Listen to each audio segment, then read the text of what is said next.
really sucks not having anyone to go to when something really good happens in your life.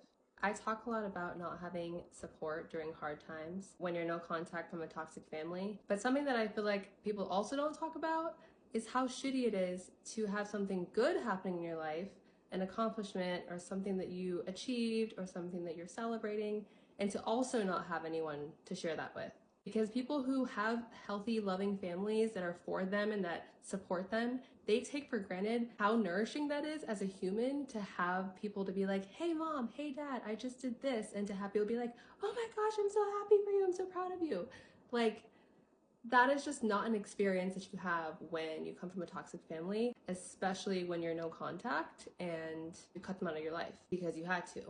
So, like, for example, a year ago, I got accepted to be a contestant in this music competition put on by iHeartRadio and Kiss FM called The Next Music Star. And it was to find the next big pop star. The winner was going to get to perform at Wango Tango and open up for Doja Cat, David Guetta, Meghan Trainor, Cat's Eye. And I saw the email and it said, congrats, Jayani, you've been accepted to be a contestant on The Next Music Star. And obviously I freaked out. I was so happy, so excited. But the first thing I wanted to do was like go to somebody that was close to me in my family and tell them so they could be proud of me and excited with me.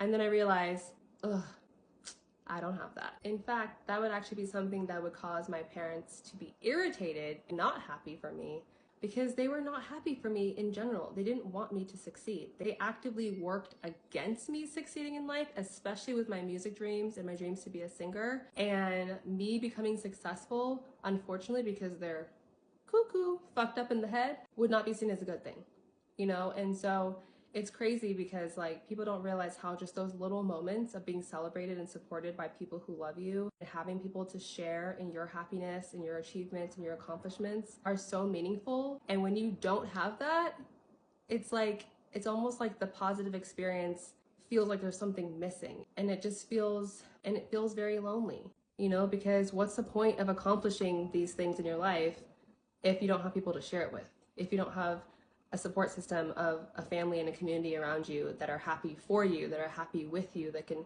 be on the journey with you. So yeah, it really sucks. I mean, I have that now that I have my community I started for people who are no contact with their families, but I wish I would have had it a year ago because that was such a big moment in my life and it felt really weird to like be like posting about it all the time and all excited and preparing, you know, in case I won to perform at freaking Wango Tango and feeling like I'm the only one that really gets to share in this moment with myself.